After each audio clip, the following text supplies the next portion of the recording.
duda que pudiera haber quedado de los contenidos y sobre todo enfatizar en lo que es absolutamente importante. O sea, hay cosas de cada trimestre que sí o sí ustedes como tecnólogos en sistemas de gestión de agua y saneamiento tienen que saber.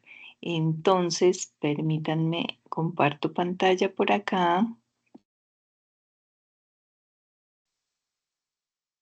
porque lo primero que necesitamos saber para presentar estos cuestionarios, pues es precisamente identificar por dónde los presentamos, ¿cierto? Entonces, cuando entran a plataforma, recuerden que la formación en el SENA es formación por proyectos, por eso lo trabajamos por fases.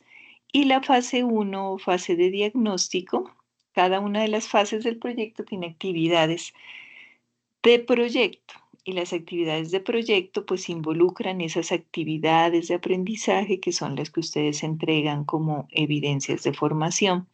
En cada carpeta de la actividad de proyecto correspondiente, en este caso la actividad de proyecto uno porque estamos arrancando, van a encontrar una carpeta de material de formación y una carpeta que se llama guía de aprendizaje.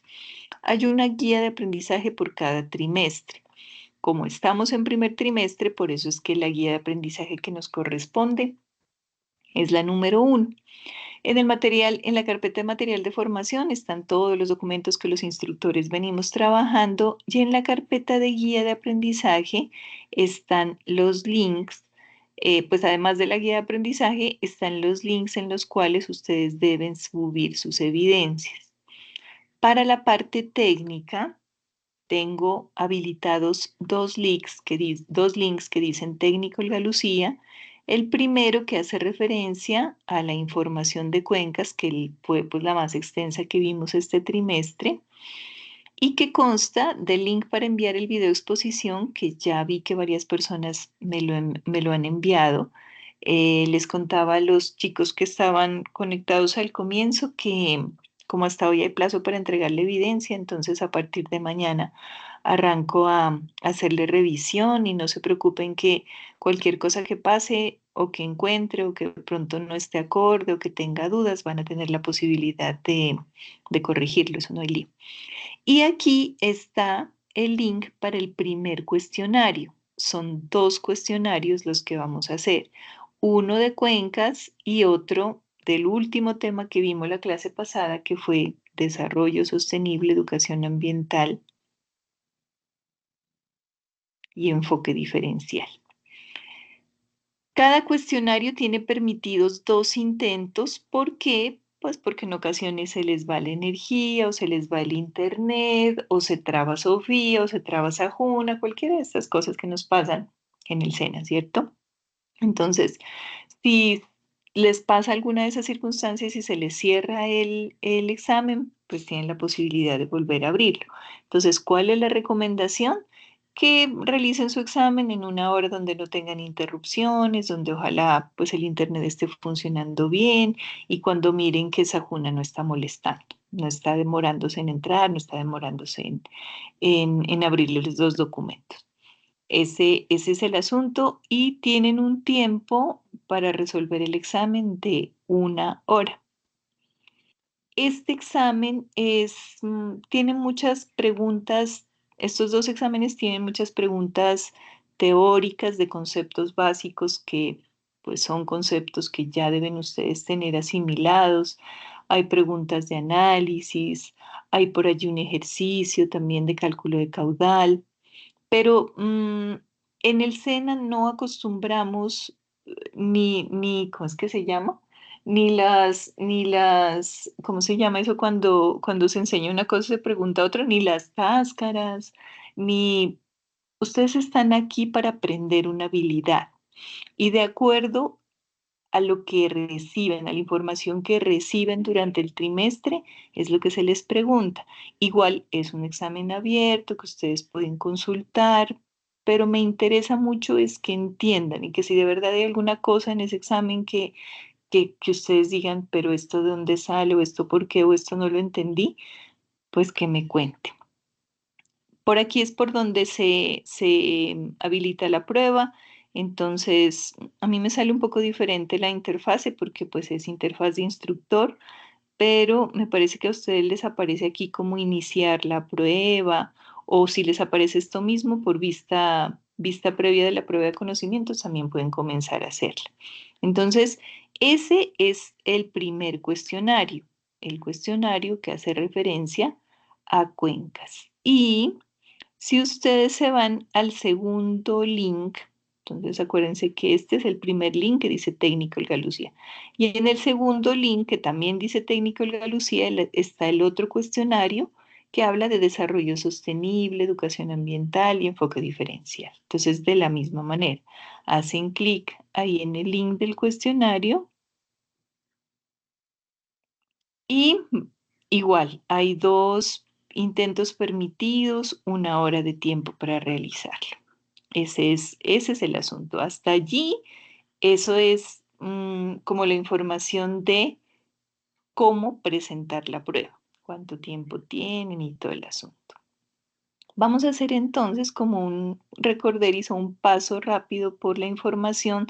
Por favor, si tienen dudas, abren el micrófono y me interrumpen porque a veces no puedo ver por acá las manitos levantadas en algunas pantallas. Entonces, ustedes me van contando. Me van contando si de lo que yo les voy diciendo queda alguna inquietud o alguna cosa. Estos 2 primeros resultados de aprendizaje que son de 2 competencias distintas son la introducción general a todo el tecnólogo, para que nosotros podamos tener un concepto general de lo que es la gestión del tratamiento de agua potable residual y el saneamiento en cuanto a residuos sólidos, necesitamos una cosa fundamental y es saber dónde estamos ubicados. Y resulta que cuando hablamos, estoy en el documento que no es, este es, cuando hablamos de agua potable, cuando hablamos de agua potable, el agua potable viene de algún lado, ¿cierto? Entonces todos sabemos que el agua potable puede venir de un río, puede venir de un lago, puede venir de un agua subterránea. Todas esas vertientes hídricas en el país se han venido organizando de tal manera que su gestión, ¿qué quiere decir gestionar el agua? Quiere decir cuidarla, protegerla, quiere decir que los municipios, los departamentos se encarguen de evitar en el mayor grado posible que el agua se contamine, pues y no pueda servirle al territorio, ¿cierto? Entonces, esa forma de organización es lo que se conoce como cuenca. Pero quiero que aquí, porque he hablado por ahí en el interno con algunos compañeritos y todavía veo que hay como que no hay una relación de cuenca con agua y eso está bien. O sea, la cuenca ayuda a gestionar el agua. Pero ojo con esto que es muy importante. La cuenca no es solamente el agua. La cuenca es el territorio. La primera cosa que debe quedar sumamente clara para ustedes de ahora en adelante es esa. O sea, cuando hablamos de cuenca, hablamos de territorio. Y puede ser que en ese territorio que ustedes habitan haya un río caudaloso al lado, como los compañeritos que viven al lado del río Magdalena, o pueden estar al lado del mar, así como pueda que usted viva en una zona montañosa donde hay una pequeña quebrada, o puede ser que viva en una zona por allá perdida donde apenas si tenga un charquito al lado. Cualquiera de esos sectores, si usted sigue viviendo en Colombia, va a pertenecer a una de estas cuencas que tenemos en Colombia. Pues si se fue a vivir a otra parte del planeta, muy seguramente se llamarán distinto y estarán organizadas de otra manera. Pero aquí en Colombia tenemos 5 cuencas hidrográficas. ¿Dónde están? Aquí están. Que están asociadas a los nombres de los ríos. Entonces, la división política del país, la división económica, cultural, tiene diferentes mapas, pero el mapa de cuencas pues va a estar asociado al río principal como que define esa cuenca. Son 5 las que tenemos en Colombia. Río Magdalena, pues obviamente porque el río Magdalena es uno de los ríos más importantes que tenemos en el país, que lo atraviesa casi que por completo, con mucha historia en cuanto al desarrollo, en cuanto a la productividad del país, se ha movido a través del río Magdalena. Obviamente esa cuenca se llama Magdalena Cauca porque el Cauca también es un río sumamente importante y es un afluente del Magdalena. Entonces esos dos van de la mano y esa es una de las más fabulosas y grandes cuencas que tenemos en Colombia. La otra es la del Orinoco, ¿por qué? Pues por el río Orinoco que atraviesa los llanos orientales y que también constituye un río de incalculable valor económico que ha llevado mucho desarrollo a las regiones. De la misma manera podemos hablar de la cuenca del Amazonas por el río Amazonas y de la cuenca Caribe y Pacífico. Chicos, regálenme un segundo, respondo un mensaje, denme un segundo, por favor.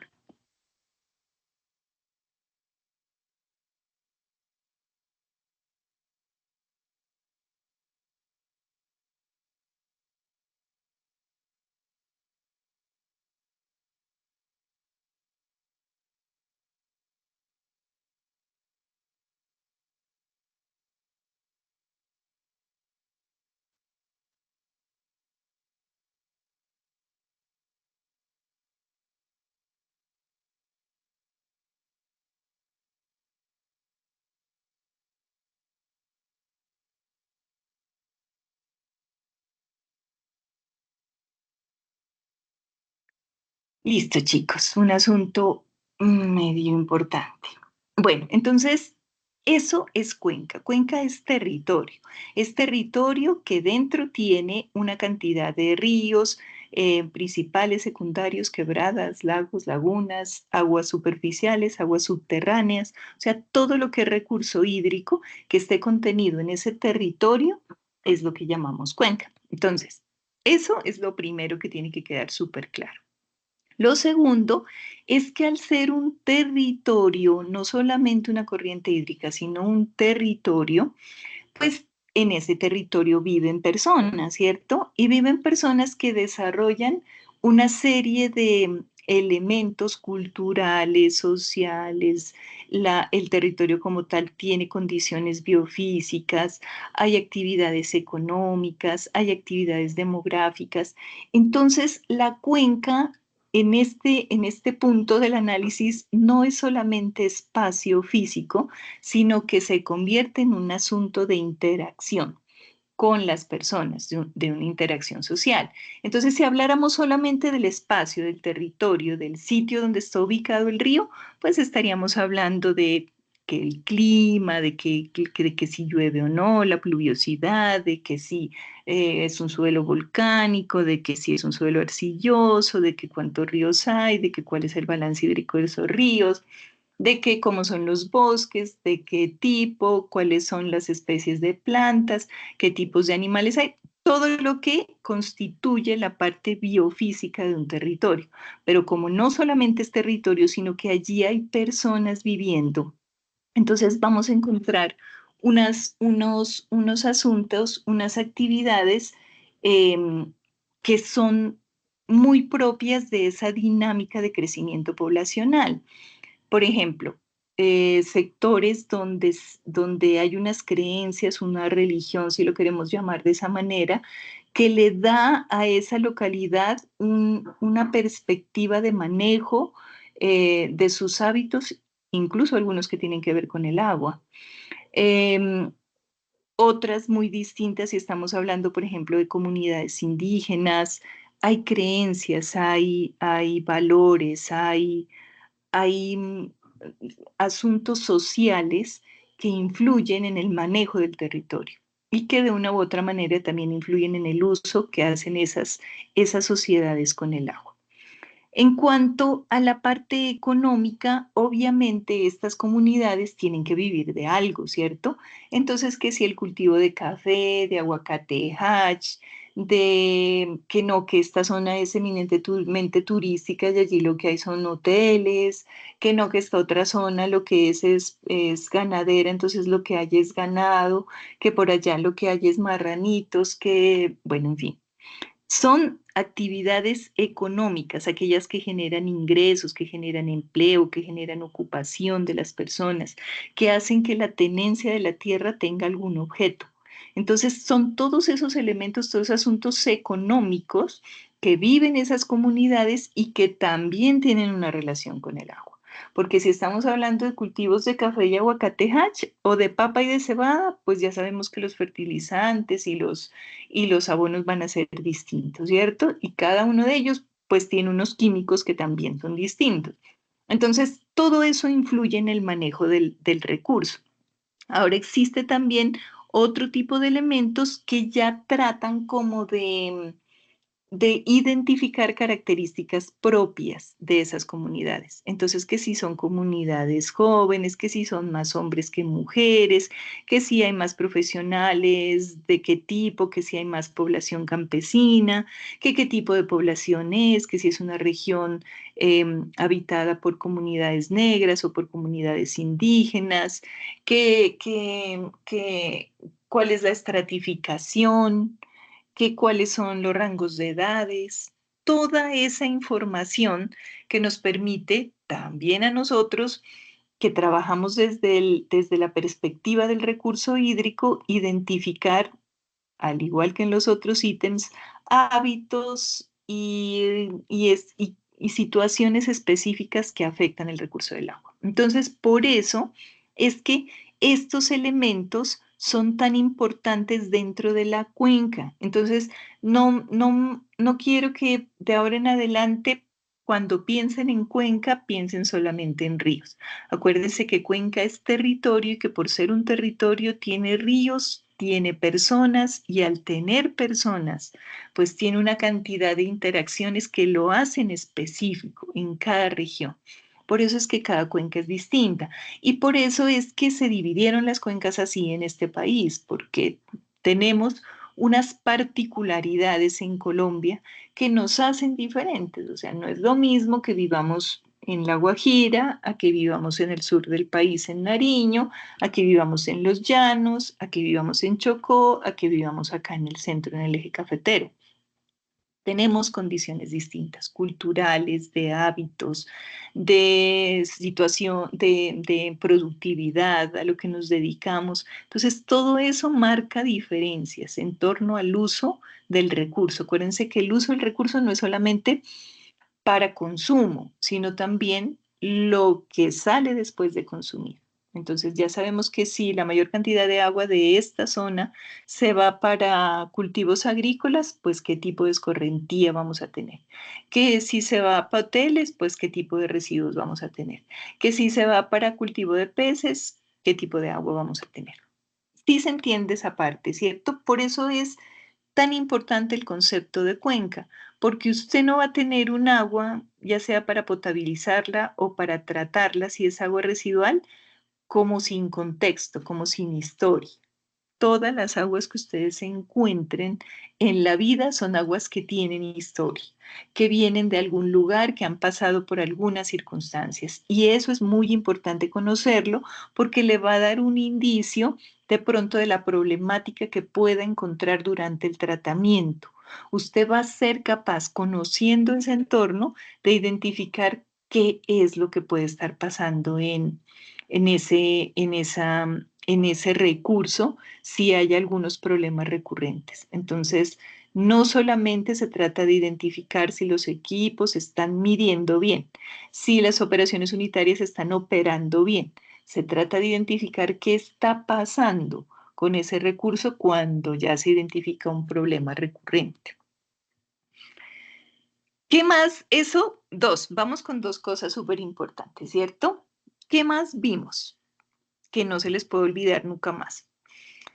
Analizamos unos planes de ordenamiento y manejo de cuencas que muchos de ustedes me mostraron, los documentos que habían encontrado y que eran acordes a sus regiones, porque descubrimos que es que existe un documento que más que documento, como la definición aquí lo indica, es un instrumento que las alcaldías, gobernaciones, corporaciones autónomas regionales usan de manera conjunta y en, no es individual. O sea, este documento ustedes deben tener en su cabecita que estos planes de ordenamiento de manejo de cuencas no son de Armenia, de Pereira, de Barranquilla, no, son de la cuenca o la microcuenca analizada. Y por ejemplo, si hablamos de la cuenca del río Magdalena Cauca, imagínense todas las poblaciones que están involucradas, desde el sur del país hasta el norte, y todas tienen que ver con la gobernanza del agua, todas tienen que ver con la administración de ese recurso para que sean capaces de sacarlo adelante, para que no se contamine, para que se mantenga el caudal, para que se protejan las cuencas.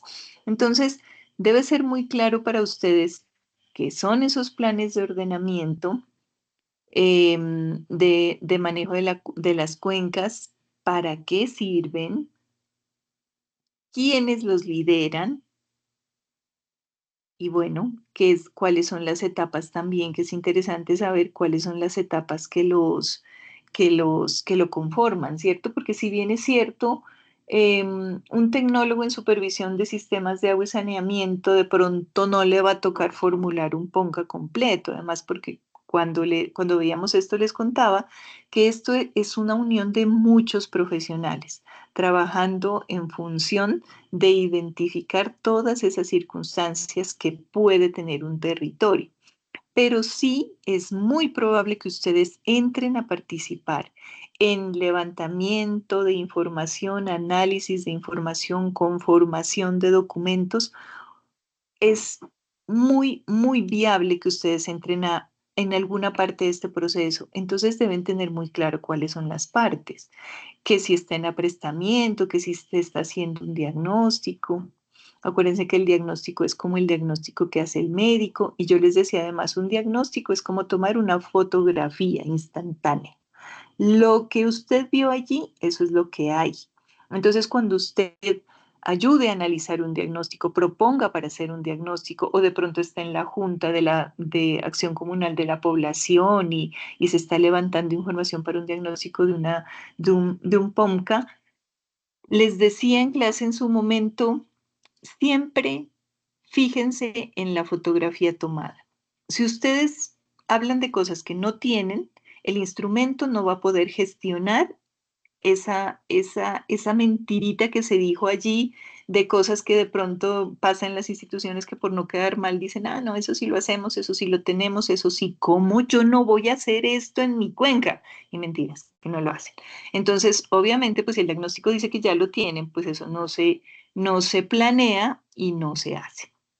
Y lo otro también es malo, o sea, también es malo decir, no, es que aquí no hacen nada, aquí todos se robaron, entonces no tenemos nada, porque todos esos recursos van a arrancar de una etapa a levantar información que seguramente ya tienen y pues va a haber una pérdida de recursos y de recursos humanos y de recursos económicos. Entonces, por eso es que es tan importante que el diagnóstico se respete como eso, como una fotografía instantánea de lo que hay. Eso es lo que hay. Si usted en una foto le toma una foto en este momento a la sala de su casa, eso es lo que hay. Si allí estuvo sentada la abuelita, pues la abuelita es la que está ahí. Y si no estuvieron los chiquitines, pues en ese momento no estuvieron. Eso es muy importante que lo tengan en cuenta. Lo demás, pues como cualquier proyecto, cumple ciclo PHDA de planear, hacer, verificar, actuar, como cualquier documento. Pero sí tengan muy en cuenta que ustedes perfectamente pueden entrar a apoyar la construcción de estos PONCAS desde las empresas gubernamentales, desde la comunidad, desde las empresas de consultoría que lo estén levantando. Entonces, son de hecho los llamados, porque los que tienen el conocimiento en esto. Por otro lado, vimos pues varias normas, pero nos enfocamos especialmente en este Reglamento Técnico de Agua Potable o RAS, que les decía es un documento que todo el tiempo vamos a estar consultando porque es como la Biblia para los que trabajamos en diseño, mantenimiento, control y operación de sistemas de agua y que no solamente le aplica a las entidades del Estado o a las empresas prestadoras del servicio. RAS es para todo el mundo, o sea, es una resolución. Sí, a veces le decimos, no, que el reglamento técnico de agua potable y lo tomamos como si fuera pues como un libro de texto o como si fuera un libro de consulta. Ojo que los reglamentos técnicos de agua potable o RAS son resoluciones. Y vimos que hay una del 2000 que fue con la que comenzamos y que la amamos tanto que a veces no la queremos soltar, pero tenemos que soltarla porque ya está derogada por la 2017. Que a veces todavía tenemos que recurrir a RAS 2000 porque algunos de los títulos todavía no se han mejorado y hay información allá valiosa que todavía es válida, sí, pero es una que otra cosa. El RAS reglamentario es el 2017, aunque ya hay uno 2021 que ha entrado a derogar algunos de los artículos de la 2017. Entonces, siempre que vayamos a consultar RAS, vamos a estar hablando de 2021 y si no encontramos la información allí, 2017, verificando que no haya sido derogada por la 2021. Eso en cuanto a reglamento técnico de agua potable. Entonces, miren, de esta primera hoja, cuatro cosas básicas. Saber qué es una cuenca, saber cuáles son las cuencas en Colombia, que eso ya no se pueden olvidar ustedes nunca más y de hecho tienen que saber en qué cuenca están. O sea, ustedes tienen que decir, yo vivo aquí, mi cuenca es la del río o de las grandes cuencas y si encontraron información pues específica, ya sabrán a qué subcuenca o a qué microcuenca están viviendo. Como les digo, conocer el entorno, conocer las circunstancias sociales y las interacciones que hay en ese sector ayuda mucho a identificar lo que ustedes se van a encontrar luego en los tratamientos tanto de agua potable como de residual. Planes de ordenamiento de cuenca, qué son, para qué sirven, quiénes los gestionan, cuáles son las etapas y qué es RAD y a quién le aplica. Bueno, ¿qué más vamos a ver por acá? En esta parte, recuerden que hicimos un recorderis como de los aspectos matemáticos. No voy a evaluar aquí matemáticas porque esa es función de la profe Carolina que les está dando matemáticas, que tiene que garantizarme que ustedes saben hacer conversión de unidades. Sin embargo, yo dejé varios ejercicios, sé que algunas personas los hicieron, por allí me los mostraron.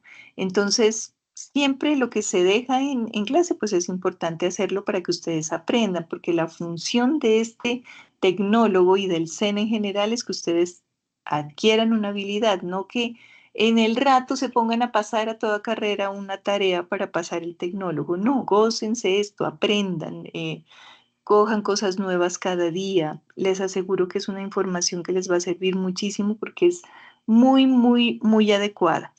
Pero ¿qué me interesa? Que ustedes sí me conceptualicen este asunto. Entonces, por ejemplo, que si vamos a hablar no necesariamente de matemáticas, sino de cualquier circunstancia de medición dentro de lo que va a ser su ejercicio profesional, pues ustedes sepan que hay unos sistemas de unidades. Y veíamos que hay unos sistemas de unidades que tuvieron que unirse para garantizar que todo el mundo hable en el mismo idioma. Ah, que Norteamérica no quiso. Y igual con ellos tenemos válido el sistema inglés, pues sí, por eso es que tenemos que saber también convertir, porque se van a encontrar muchísimos equipos que vienen de Norteamérica calibrados, valorados y organizados con el sistema inglés y van a encontrar muchísimos otros equipos que vienen de Europa o que se fabrican, incluso ya se fabrican muchos en Latinoamérica, que están con el sistema internacional. Entonces, perfectamente ustedes pueden tener una bomba que les dosifique en galones por minuto o que les dosifique en pies cúbicos por hora y ustedes necesitando litros por segundo. Entonces, eso es un asunto que no se les puede pasar, o sea, no hay posibilidad de que ustedes como tecnólogos no reconozcan y identifiquen esas unidades, que son que como el apellido de los números. Entonces, esos números que andan por allí solos ya no pueden andar solos y huérfanos. De ahora en adelante, ellos deben tener un apellido. Entonces, que si son tres ¿qué? Metros cúbicos o 3 litros, eso les va a ayudar a ustedes muchísimo a conocer cuál es la unidad y de qué estamos hablando, ¿cierto? Y otra cosa que es importante que tengan presente es como la definición de los conceptos. Cuando dábamos esta clase, que creo que fue la tercera o la cuarta, que se llama factores de conversión, me parece el video, hablábamos de unas definiciones de las unidades, que es lo que a ustedes les permite. Yo sé que para los que no están con los que no han tenido una formación anterior o los que para esto es nuevo, no va a ser como muy bonito. Pero hagan el intento, comiencen aprendiéndose las cosas. Entonces, por ejemplo, una velocidad, que es una cosa que ustedes manejan todo el tiempo, porque así sea que vayan todo el tiempo a pie, ustedes recorren unos kilómetros por hora. Si van en carro, si van en moto, uno todo el tiempo está mirando el velocímetro, hasta para cuando va en carretera no pasarse y que no lo multen. Entonces, tener conciencia de que si usted va analizando esa velocidad en su auto o en su motocicleta, pues esa velocidad que es un espacio recorrido en una unidad de tiempo, espacio sobre tiempo. Ah, pero que es que yo quiero ir más rápido y voy a acelerar. Entonces es un espacio sobre tiempo al cuadrado. Que si es una fuerza lo que usted va a aplicar cuando va a abrir una compuerta, cuando va a operar un filtro, cuando una fuerza, cualquiera que sea. ¿Qué está haciendo una masa por una aceleración? O sea, está empujando una masa a una aceleración definida y a eso le llamamos fuerza. Ahora, si cogemos esa fuerza y la aplicamos en una unidad, en una área, eso es una presión. Básicamente eso, básicamente esas son como otra cosa, que si yo tengo un espacio, un metro, estoy dando pasos en línea recta, pues eso es una longitud. Pero que si yo estoy evaluando comprarme una casa y lo primero que pregunto es a cómo está el metro cuadrado, entonces, ¿qué quiere decir? Que yo multipliqué lado por lado y por eso la unidad me da en lado al cuadrado o metros cuadrados o pies cuadrados o kilómetros cuadrados, porque estamos hablando de dos longitudes. Ahora, que si lo que yo estoy buscando es un volumen, entonces es porque tuve 3 longitudes que multiplicar y por eso me dio longitud al cubo. Y allí viene otro de los elementos muy importantes para nosotros en este capítulo y es el caudal, ¿cierto? Acuérdense que esto de alturas piezométricas, Bernoulli, todo esto lo vamos a ver en tercer trimestre con todo el cariño y con toda la calma.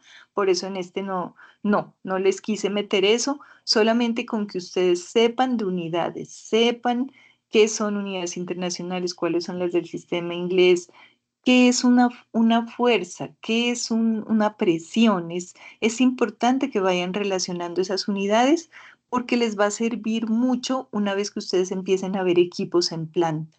Entonces, que si ven, yo sé que algunos de ustedes ya trabajan en planta y pues que esto es un pan de cada día, pero otros no.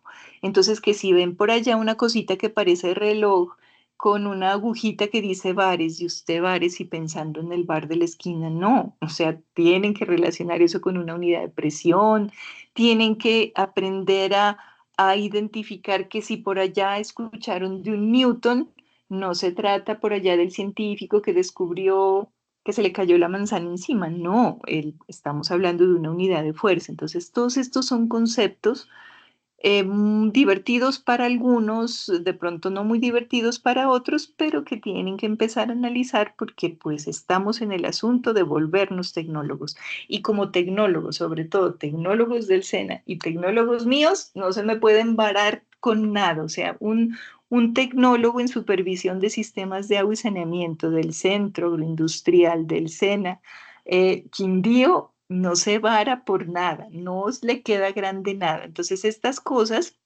Además que vimos varias herramientas. Tampoco tienen que todo el tiempo aprenderse las fórmulas, pero al menos sí aprender a consultarlas y saber manejarlas. Entonces, bien, en este momento, pues los estudiantes y todos tenemos muchas herramientas muy interesantes, pero hay que saber manejarlas y hay que saber manejarlas bien. Esto de parámetros de calidad del agua lo vamos a analizar también con mucha calma en tercer trimestre, en cuarto, cuando veamos características físico-químicas del agua, las vamos a analizar, pero una por una. Entonces, en este momento le hicimos una introducción pues durante el trimestre, pero no voy a valorar eso. En cuanto a foro de caudal, sí es muy importante que revisen esta información porque sabemos, bueno, nos centramos básicamente en dos tipos de aforo que son los más sencillos, ¿cierto? El aforo volumétrico, que está descrito por acá abajo. Se me perdió el método volumétrico.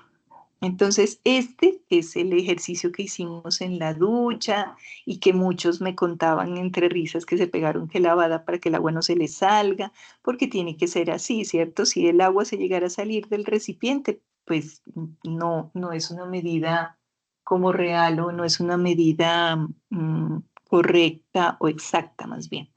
Entonces, un aforo volumétrico del que ustedes hicieron como ejercicio pues nos da información de la cantidad de qué, un volumen es qué, una cantidad de volumen que pasa a través del tiempo. Ese es el asunto. ¿Para qué sirve?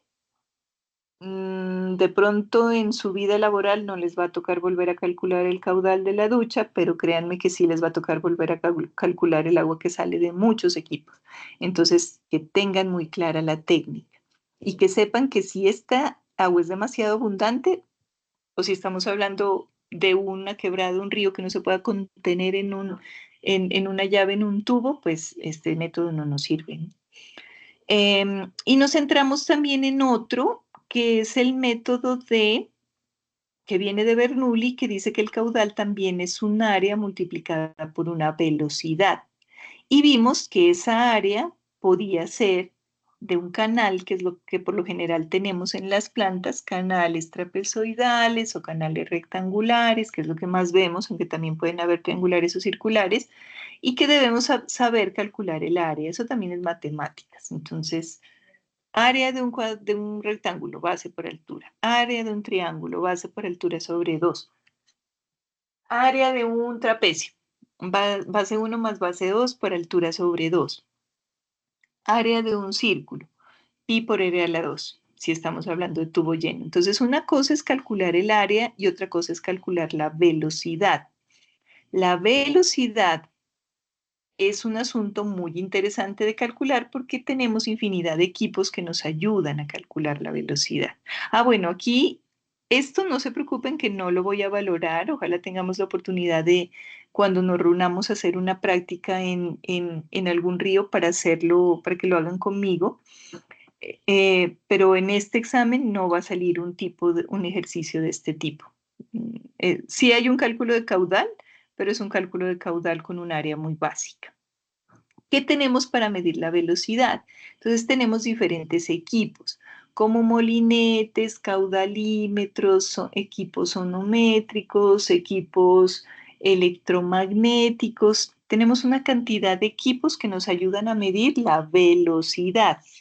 ¿Con qué equipo nos vamos? Eso depende de dónde vamos a ir a medirlo. Entonces, si a usted le dicen, tiene que ir a medir la velocidad o el caudal, pues en general, a un río, ¿usted con qué va? Entonces, no, que voy a ir a medir el caudal al río Quindío y me voy con un equipo electromagnético, de esos de ponerle afuera un tubo, pues no le va a servir. Que me voy a medir el caudal de la ducha que está cayendo o no sé, de una fuga que hay en mi casa o de una llave abierta que está goteando y yo necesito saber cuánto se está desperdiciando y me voy con un molinete. Pues no, cada cosa, cada equipo tiene una una función dependiendo de dónde lo vamos a usar, ¿no? Entonces nos vamos a un río, pues puede ser un macromolinete o micromolinete o caudalímetro, dependiendo de la dimensión del río. Si vamos a medir un caudal muy pequeñito que se pueda contener en un balde, en un elemento que yo conozca el volumen, pues entonces va a ser baldicronómetro. Si vamos a medir un caudal y el caudal está dentro de un tubo y yo ni balde, ni molinete, ni nada le puedo meter, entonces vamos a tener que usar uno de estos equipos electromagnéticos o sonométricos que nos ayuden a través de ondas sonoras o ondas magnéticas a determinar ese caudal o esa velocidad. Entonces, ese es un conocimiento muy importante que ustedes tienen que saber porque no crean, pasa que a veces uno llama al laboratorio más reconocido de la región para que le haga un aforo porque, ojo, solamente personal certificado puede hacer muestreos. Y parte del muestreo es la determinación del caudal, o sea, el aforo del caudal. O sea, esto no lo puede ir a hacer cualquier persona, esto lo hacen ustedes, los tecnólogos y técnicos que tienen esa competencia. Y le llega, y uno en un río sumamente caudaloso y le llega al laboratorio con un balde y un cronómetro. Entonces, ¿qué puede pasar? Puede pasar, como les digo, le puede pasar a cualquier otro profesional menos a ustedes. Ojo con eso. Bueno, esto es muy interesante también que ustedes lo tengan claro, aunque lo vamos a seguir analizando, pero que no siempre podemos hacer esas medidas, así sea con el molinete, metiéndonos al río, porque hay ríos que son peligrosos, ¿cierto? Entonces, que hay momentos en que podemos, por ejemplo, subirnos a un puente y hacerlo desde allí, o que podemos, por vadeo que era se utiliza con una profundidad menor de 1 metro y una velocidad de corriente menor que 1 metro por segundo, que permite que el operario y el equipo esté con seguridad, entonces aforo por vadeo. Pero a veces no tenemos esas condiciones tan maravillosas, entonces es importante buscar un puente, buscar una tarabita, un sitio donde el operario pueda estar seguro y desde allí medir la velocidad o mandar el molinete. También puede ser que haya la facilidad de hacerlo a través de un bote y le dimos especial importancia a este aforo con flotador que también les decía yo, es probable que los equipos se dañen, es probable que, no sé, se mojaron, se cayeron, se dañaron, no llegaron, se olvidaron de meter el molinete y ustedes no se imaginan los recorridos que a veces toca hacer para hacer un aforo y que lleguen allá sin equipo y que digan, ay, no, toca volver otro día porque pues hoy no se nos olvidó el equipo. No, eso no puede pasar. Entonces que al menos tengan un método de aproximación que les permita hacer un cálculo. Por allí nos dimos cuenta que utilizando el factor de corrección y este método haciéndolo como con toda la rigurosidad, pues no nos da exacto, pero nos da una buena aproximación, entonces es válido. Es válido porque igual es una forma de calcular una velocidad, que es que un espacio recorrido en determinado tiempo. Eso fue sumamente interesante lo que vimos. Acá están los medidores acústicos. Bueno, estos métodos por trazadores, que también puede ser colocando una sustancia química a la que le podamos medir la conductividad. Vertederos no vimos porque les vamos a dar toda la importancia que tienen allá en tercer trimestre, lo mismo que canaletas. Entonces, esta parte no hay problema, no va a salir en el examen.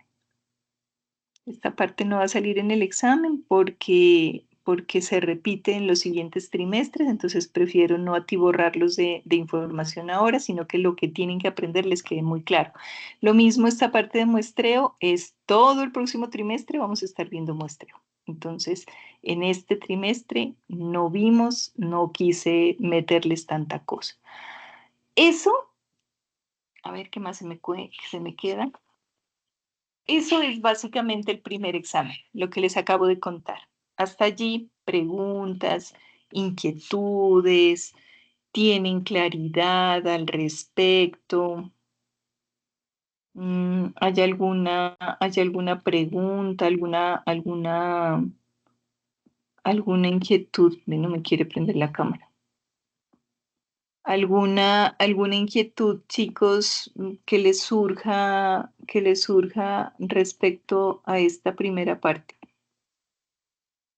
¿Alguna cosa que no sea así, que uno diga como tan clara, como que eso no me quedó, como que no me quedó, como que no me queda claro, como que eso cómo es? Quedó Sí, tan... profe. Hola, cuéntame, Wilfredo. Lo del cuestionario es para este primer trimestre. Sí, esos dos cuestionarios son evaluación de este primer trimestre. Quedan habilitados desde hoy a las 10 de la noche y tienen Ujú. plazo hasta el próximo viernes para realizarlos. Tienen toda la semana para hacer los dos cuestionarios. Son cuestionarios que, créanme, no se van a demorar mucho y que si tienen clara estas cosas que les acabo de contar, que es lo importante de esos documentos, que es lo que necesito que ustedes manejen, porque en los próximos trimestres ya no podemos estar pensando en que se les olvidó cómo era la fórmula del caudal o que no pueden pasar o que no pueden multiplicar unos metros por segundo por un área. O sea, eso tiene que quedar claro. Entonces, pónganle todo el cuidado, miren que es básicamente corto porque el documento es muy largo, pero hay mucha información que no tocamos en este trimestre, porque necesito que quede súper claro lo que tiene que quedar claro en este momento, que es cuando ustedes comiencen. De eso que expliqué, ¿hay inquietudes, dudas en algún tema? ¿Ese silencio es que los maté del susto o es un silencio de, "Ey, eso está fácil"? A ver, cuéntenme. No, profe, yo pues la verdad yo la tengo un poquito clara, ¿no? Un poquito, abriendo el cuestionario es que nos damos cuenta con qué es que nos vamos a encontrar. No, les aseguro que no va a ser nada que no se haya explicado. O sea, sobre todo, de hecho, en los próximos trimestres, yo en las evidencias tengo muy en cuenta la participación en clase. No lo hago en los primeros trimestres porque igual pues ustedes se están acomodando, estas sesiones son asincrónicas, no todos pueden participar y no está mal. No está mal, el todo es que en algún momento lo hagan. El problema es que algunos se me pierden y ni vienen ni ven los videos. Entonces, claro, si no se enteraron de estas explicaciones, pues pudieran perder tiempo como analizando, leyendo otra cosa que saben que no va a salir. Entonces, no se van a encontrar con nada distinto a lo que hemos estado mirando en estas clases. Ese es el primer cuestionario. Ahora vamos a ver el segundo, ¿vale? Si se les ocurre alguna duda de este, igual me interrumpen y me cuentan. Vamos a ver la información del segundo cuestionario. El segundo cuestionario es bastante teórico porque básicamente estuvimos hablando de tres conceptos. El concepto de desarrollo sostenible, el concepto de educación ambiental y el concepto de enfoque diferencial. En cuanto a desarrollo sostenible, pues vimos algunos videos y vimos algunas definiciones del ministerio que nos hablan básicamente de qué. ¿Qué es desarrollo sostenible? ¿Qué es sostenibilidad? Es lograr que las generaciones futuras gocen de los mismos recursos y oportunidades que tenemos ahora, ¿cierto?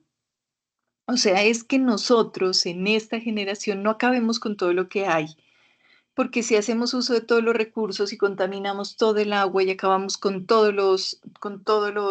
lo que nos brinda la naturaleza, pues muy seguramente las generaciones futuras van a sufrir un desbalance en la consecución de alimentos y en la consecución de agua, sobre todo.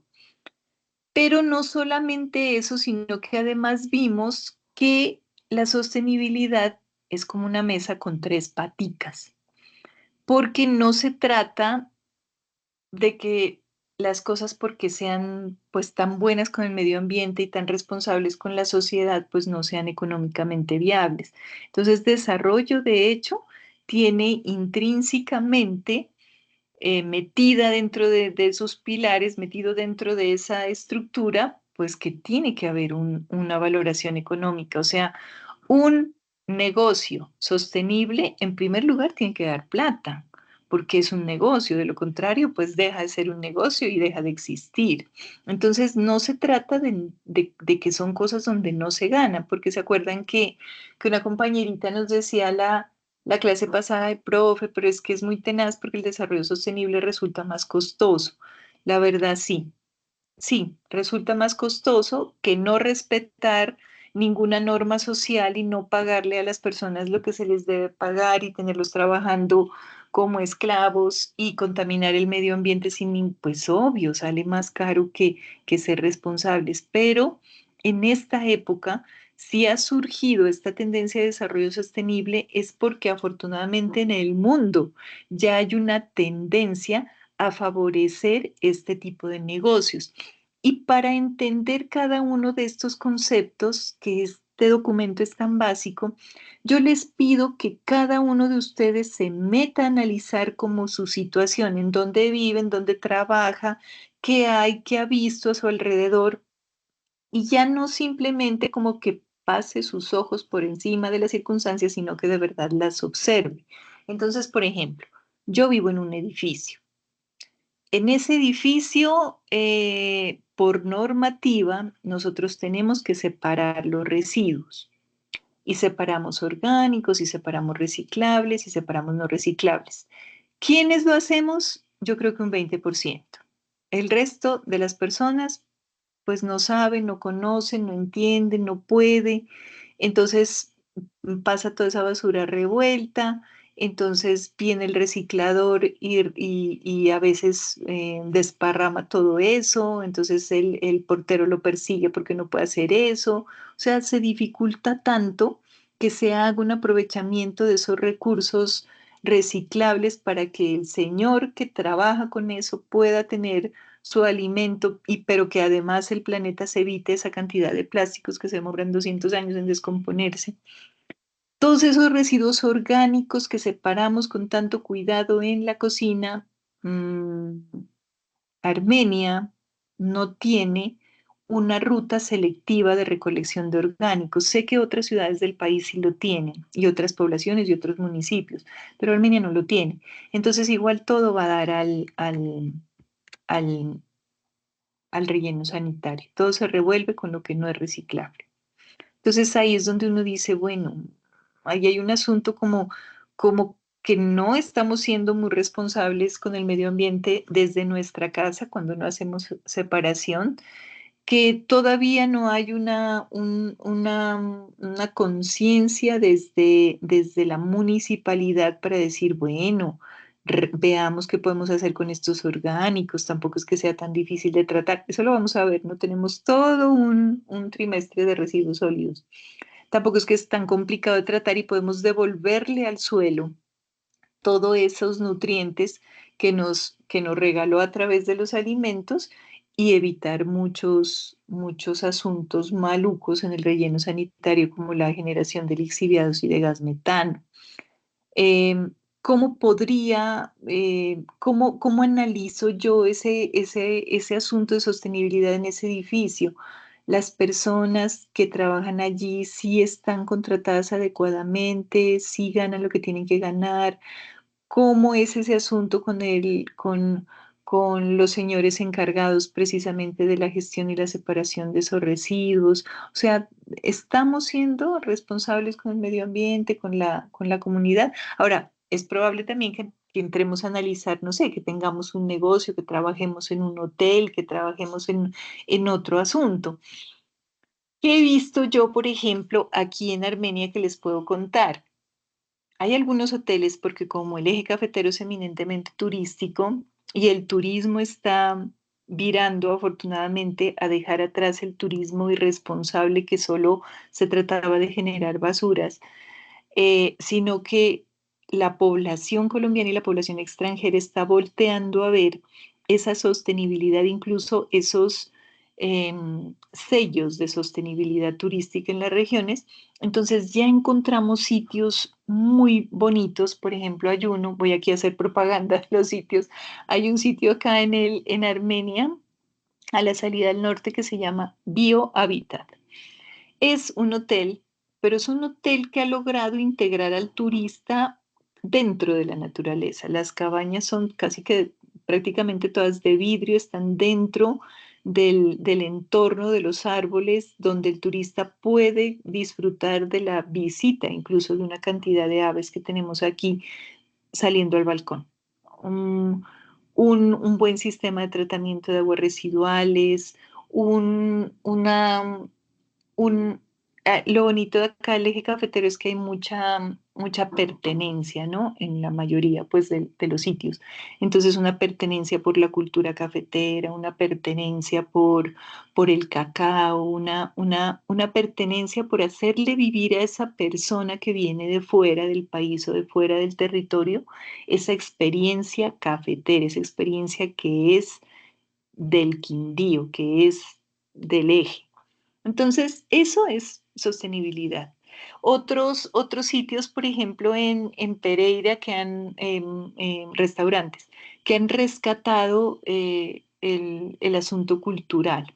Entonces, y sitios también de visitas, ¿no? Sitios, parques que han construido, donde te cuentan una historia, y te cuentan una historia que quimbaya, porque los indígenas que vivieron aquí fueron quimbayas y fueron orfebres y tienen toda una visión y una cosmología, y te dan una carta y te ofrecen unos platos que todos tienen historia, que todos tienen ese arraigo cultural. Eso es sostenibilidad desde el punto de vista social, porque socialmente no solamente es tratar bien a los trabajadores y pagarles bien, sino rescatar esa cultura, es mostrar esa cultura. Desde el punto de vista ambiental, qué tipo de plantas de tratamiento tienen, si son responsables con el agua que sea potable para los consumidores, ¿sí ven? Y que obviamente son sitios sumamente costosos y sumamente productivos porque se ven llenos todo el tiempo. Entonces, miren que sí tenemos ejemplos de desarrollo sostenible en las diferentes regiones. Lo mismo estoy viendo en Guajira, lo mismo estoy viendo en Desierto de la Tatacoa, lo mismo estoy viendo en Nariño. Entonces, hay ejemplos. No miremos el concepto de desarrollo sostenible solamente como eso que se inventaron por allá en el ministerio para ponernos las cosas más caras. No, la verdad es que obviamente sí sale más costoso, pero a la larga no es tan así, porque si cuidamos nuestro entorno va a estar allí para seguirnos dando dinero. Pero si lo destruimos, entonces va a llegar un momento en que el agua no la vamos a poder usar o que el sitio que tenemos para invitar a los turistas que vengan, pues no van a poder entrar porque el agua está contaminado, quién sabe qué pase. Entonces, si se dan cuenta de eso, eso va muy ligado a lo de educación ambiental, porque la educación ambiental, les contaba yo, pues son estrategias, pero por aquí están las definiciones de educación ambiental. Son una serie de estrategias que se han definido en, en, en las diferentes, no solamente comunidades, sino en las diferentes áreas de desarrollo, desde preescolar. Estamos hablando de educación ambiental. Y estamos hablando de una forma de educación ambiental que impacte, una forma de educación ambiental donde usted como gestor es ejemplo, donde usted tiene la capacidad de impactar en las personas que están a su alrededor. Y miren que está muy ligado a lo que es desarrollo sostenible, porque usted siempre puede ser educador ambiental o gestor ambiental. Si usted trabaja en una empresa prestadora de servicios, pues muy seguramente en algún momento va a tener que ir a hablar con la comunidad y sensibilizarla y contarle cuál es el manejo, sobre todo en las comunidades rurales donde el agua es tan barata, pues contarle a la gente que por el hecho de que el agua sea barata no puede tener la manguera abierta todo el día, o que no puede, que por el hecho de que el río siempre ha estado allí, no puede poner usted 3 marraneras con 500 marranos y esperar que el agua no huela feo y que los vecinos de abajo no se quejen. Si trabaja en este tipo de instituciones, corporaciones autónomas, alcaldías, gobernaciones, gestores, organizaciones en general, pues muy seguramente va a tener que ir a hacerlo. Pero también si pertenece a la Junta de Acción Comunal de su región, si pertenece, hasta si pertenece al consejo del edificio, de la zona o ¿cómo se llama eso? Consejo de propietarios o en fin, cualquier, Consejo, dígame. consejo administrativo de vivienda. esa vaina. Pertenezca donde pertenezca, usted siempre va a, incluso en su casa, siempre va a tener la posibilidad de impactar a alguien, de decirle a alguien, hagamos esto de una manera diferente. Con el simple hecho, chicos, de llevar su bolsita de tela al mercado y no llegar con 200.000 bolsas plásticas que sí, luego se usan para la basura de los baños, pero no siempre. A veces le dan a uno en el supermercado unas bolsas que ni para eso sirven. Entonces, con el hecho de llevar su botelloncito de agua con agua de su casa y no estar comprando la botella de agua, no porque es que, ay, qué tacaño, no se compra una botella de agua, no, es porque ese plástico de la botella no siempre se recicla, no siempre usted tiene la seguridad de que esa botella que usted tiró ahí en el basurero va a ser reciclada y de pronto va a dar por allá un relleno sanitario, se queda en las calles o en los campos 200 años haciendo basura. Entonces son cosas tan pequeñas como el video que les mostraba de la chica de azul, que sí, ese es un concierto y es una coreografía y era algo montado, pero me encanta ese video porque es una loca suelta haciendo algo distinto que contagie y contagie y contagie. Entonces así quiero que se vean ustedes en el asunto de educación ambiental, que se vean dentro de su vida, de su familia, de su trabajo, siempre van a tener la posibilidad de educar. Si les queda muy difícil recomendar, con su ejemplo. Díganme, ¿quién tiene pregunta? Yo, profe, no, profe, sino que a veces uno por lo menos quiere hacer eso que usted dice, de decirle a las demás personas, pero muchas veces se molestan, pues yo lo he hecho. Entonces se molestan cuando, pues mira, eso no lo tienes ahí o esto algo. Ah, ¿tú qué vas a hacer? No sé qué, que no sé cuándo, tal. Ya, entonces a veces como que uno se prohíbe de decirle a las demás personas. Yo por lo menos yo lo hago, yo me como algo en la calle o algo, yo trato de llevarme la basura en los bolsillos, donde yo pueda meterla, la llevo. Lo del reciclaje también, pero cuando uno le dice a alguien, pues se molestan, no sé, no lo toman así como, yo digo que de pronto es que no tienen ese espíritu ambientalista de cuidar, no sé. Mavis ha hecho un comentario muy importante y es que en realidad este asunto de la sensibilización ambiental es de lo más complejo, chicos. Es de lo que requiere mayor iniciativa, de lo que requiere mayor creatividad, porque como Mavis dice, no toda la gente está dispuesta a escuchar, no a toda la gente le importa. Pero ¿saben qué es bonito? O sea, si ya no podemos discutir ni hablar, que no se trata de eso, el ejemplo, porque es muy gracioso en mi casa, pues ya se imaginarán lo intensa que soy yo con ese asunto, ¿no? Con el asunto sobre todo de la gestión de los residuos en casa. Y ha sido muy gracioso ver a mis hijos creciendo, botándome la basura donde no es, yo haciéndoles sacar para que pongan donde es, porque a ellos sí los puedo regañar, al vecino no. Y siempre esa dinámica como de que, ay, qué intensa mi mamá, y ahora este residuo donde lo boto, ya, y, como que, qué pereza, pero eso era lo que se vivía. Pero en este momento en que ellos ya son grandes, ya están en otra etapa, ya están en la universidad, ya han vivido diferentes experiencias, es muy gracioso verlos educando a otras personas o diciéndoles, no, esto se hace así, o yo tengo un proyecto para hacer esto, de lo otro. Y es muy chistoso porque es también muy gratificante, ¿no? Entonces no crean que esas cosas, por pequeñitas que ustedes hagan, se quedan en el olvido. A alguien en algún momento impactan, así les aleguen, porque los primeros que le alegan a uno son los de la casa, pero alguna cosa se les queda. Alguna cosa se le queda. Al vecino que usted le dijo, le contó o alguna vaina, aunque en el momento le haya hecho mala cara, alguna cosa se va quedando en la mente de las personas. Entonces lo importante es que cada uno de ustedes sea ejemplo, que cada uno de ustedes haga las cosas como las tienen que hacer. En algún momento les aseguro que van a ver resultados, porque se puede, y sí, de entrada se molestan en las empresas, se molestan en las oficinas, le hacen a uno bullying por andar con el asunto, todo lo que quieran, pero tarde o temprano, al menos a una porción de esas poblaciones se impacta. Y después es muy bonito ver que esa gente replica ese conocimiento con otras personitas. Entonces, es una tarea ardua y interesante, pero les aseguro que es posible y sobre todo necesaria, porque a estas alturas, imagínense, a estas alturas del cómo está la vida en el planeta y nosotros en ese asunto de ser irresponsables con el medio ambiente no se puede. En cuanto al asunto de enfoque diferencial, lo mismo. O sea, todos somos iguales ante la ley, eso es cierto.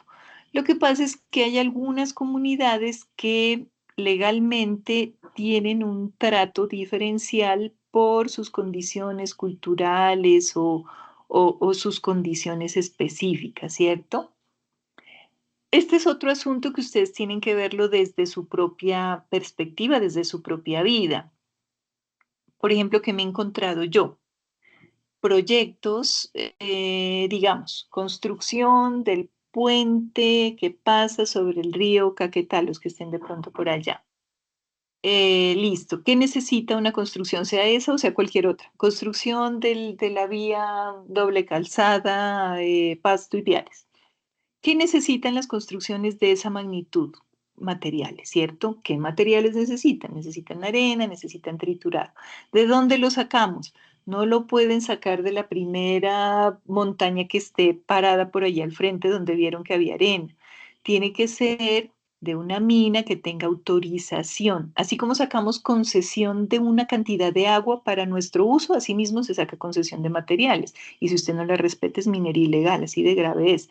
Entonces tenemos que ir a sacar material pues del sitio más cercano porque si nos vamos muy lejos se aumentan los costos. Y llegamos a una montaña perfecta que tiene posibilidad de sacarle licencia, que está cerca, que maravilloso y oh sorpresa, hay una comunidad indígena o hay una comunidad de afrodescendientes.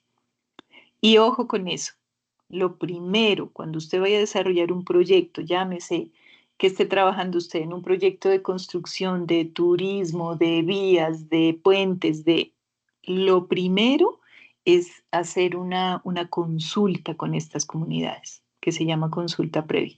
Si ellos dijeron no, porque esa montaña, por ejemplo, los indígenas, esa montaña es sagrada, y allí en la parte de arriba tenemos el cementerio indígena de adoración de no sé qué cosa, y no se puede tocar, pues no se puede tocar, chicos. Entonces, ese, pero y uno diría desde esta perspectiva de que hay el desarrollo y que quiero hacer el puente y que quiero hacer la vía y que quiero construir el edificio, pues uno dice, ay no, qué pereza, pues esta gente como no me deja hacer las cosas, ¿cierto? Pero es que es parte del respeto cultural, porque nosotros en últimas hemos llegado a invadir esos territorios y sé que algunos me van a decir, sí, algunas comunidades son fregadas y no es precisamente lo que piden, lo que necesitan, pasa de todo en nuestro país. Pero en el sentido teórico, estas comunidades tienen una cosmología, tienen una teología, tienen unas creencias, tienen unos hábitos que nosotros no tenemos por qué llegar y respetar. Entonces, me he encontrado también dentro de proyectos turísticos zonas fabulosas de explotación turística, obviamente desde el punto de vista de sostenibilidad, pero que pertenecen a zonas indígenas. Algunas de esas comunidades han accedido porque ellos también necesitan recursos, pero entonces lo hemos hecho desde un trabajo conjunto donde los indígenas, donde esas comunidades cuentan su historia y eso lo hace sumamente más atractivo que hacer un mirador en cualquier montaña. O sea, un mirador en una montaña es bonito porque se ve la ciudad y ¡ay, qué chévere un mirador! Pero un mirador donde a usted lo reciba un integrante de una comunidad indígena y le diga, mire, esa montaña que usted está enfrente fue donde, qué sé yo, el Taita, yo no sé qué, construyó no sé qué otra cosa y pasó esto y lloró tanto que se formó esta laguna que usted ve allá enfrente. Miren, eso es otra dimensión de turismo y otra dimensión de sostenibilidad. Entonces, es el respeto de esas comunidades, no siempre para que, no se puede hacer y punto, sino para lograr hacerlo con ellos, para lograr hacer ese desarrollo, pero respetando esos enfoques, respetando esas comunidades, respetando esas creencias y sobre todo evitando las discriminaciones, ¿no? Porque no se trata Y también la ridiculización, que es, ojo con eso, porque no se trata de porque seamos un país con una gran población indígena sobre todo y con una cultura y un arraigo tan importante que tienen, por ejemplo, comunidades indígenas de La Guajira, del Amazonas, de Santa Marta, de Nariño, comunidades indígenas con unas tradiciones que se han logrado mantener hasta ahora que son absolutamente interesantes de conocer, pero desde el respeto. No es que los tengamos allí para tomarles fotos y que como sirven para tomarles fotos, entonces se tienen que quedar por allá en la pobreza porque pues sí, si están mejor ya no se dejan tomar la foto. Entonces siempre con el respeto y de eso se trata precisamente este enfoque diferencial. Entonces aquí hay una información muy interesante que es importante que la tengan en cuenta y es los diferentes tipos de enfoques. Entonces sabemos que hay un enfoque muy fuerte que es el enfoque étnico, ¿cierto? Y que el enfoque étnico abarca todas estas comunidades, que de pronto muchos de ustedes me atrevería que decir que la gran mayoría ni siquiera sabían que existían, porque uno dice, ay, hay comunidades indígenas y hay comunidades negras. Pero ustedes sabían que en Colombia tenemos comunidad gitana, como pueblos rum, romaníes que vienen de una historia y una diáspora desde Europa y que están por todo el mundo y que aquí en Colombia los tenemos y son una comunidad que está alojada en diferentes regiones de nuestro país. Tenemos gitanos, tenemos indígenas, de ascendencia obviamente amerindia, con unas tradiciones lingüísticas y culturales muy fuertes, con una ancestralidad, con unas creencias, con su religión, con sus dioses, con sus formas de regular su normativa interna, bastante interesante. Y sobre todo esto de las comunidades negras. Miren que cuando hablamos de comunidades negras, entonces no es que solamente ay, pues, la comunidad negra como tal, es que pueden ser comunidades negras, afrodescendientes, la comunidad negra de San Basilio de Palenque o los raizales del archipiélago de San Andrés y Providencia. Entonces, ¿qué los diferencia? La comunidad negra como tal, que se denominan ellos así, comunidades negras, pues son un conjunto de familias de ascendencia afrocolombiana que poseen una cultura propia, comparten una historia, tienen sus propias tradiciones y costumbres, pero están como muy en relación campo-población y muchas de ellas están en un contexto, aunque tienen sus propias tradiciones, están en un contexto muy del resto del país, o sea, idioma español, religión católica, otra de las religiones, pero muy de las que tiene todo el mundo. Entonces, los, los, los diferencia, eh, obviamente no solo su color, sino su vida en comunidad en determinados sectores que han sido identificados, pero hay otras con una pequeña diferencia que ya no se denominan solamente comunidades negras, sino afrodescendientes.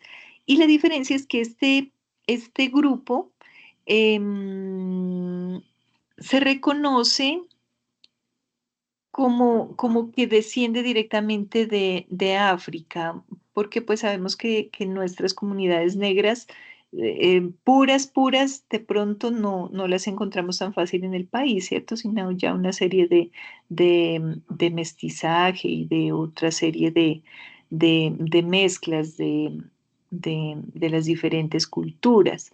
Pero estas comunidades afrodescendientes como que se han mantenido como que descienden de África directamente. Tienen una categoría jurídica y política así, como afrodescendientes. Entonces, es probable que ustedes se encuentren en una comunidad negra, pero que no sea solamente comunidad negra, sino que estén constituidos o se denominen afrodescendientes. Esta comunidad negra de San Basilio de Palenque y esta comunidad negra de los raizales del archipiélago de San Andrés sí tienen una característica particularidad y es que cuentan con un dialecto propio, una mezcla de lenguas africanas con el castellano, pero tienen un lenguaje propio, porque comunidades negras y afrodescendientes pues tienen el idioma español normal, pero ellos han guardado su propio dialecto. Lo mismo en San Andrés, que es una mezcla como de inglés con cultura antillana, con español, que ese idioma que tienen ellos se llama patois. Entonces, es, es como difícil entenderlos a ellos, pero pues es una cultura que es muy fuerte, es muy rica. Entonces, miren que no solamente estamos hablando de comunidades negras, sino qué comunidad negra es, porque usted tiene que conocer esas particularidades. O es afrodescendiente, o es de San Basilio de Palenque, o es de Raizal del archipiélago de San Andrés y Providencia. No solo, ese es como, digamos, el enfoque diferencial más grande, ¿cierto? Lo que tiene que ver con la parte étnica. Pero también tenemos un enfoque diferencial enfocado a esa identidad de género. Estas personas que corresponden o que se identifican con las comunidades LGTBI y que por esa condición no pueden ser segregadas, no pueden ser discriminadas como tal. Deben ser tratadas pues, con el respeto que se merecen dentro de esta sociedad que no puede discriminarlos por sus diferencias.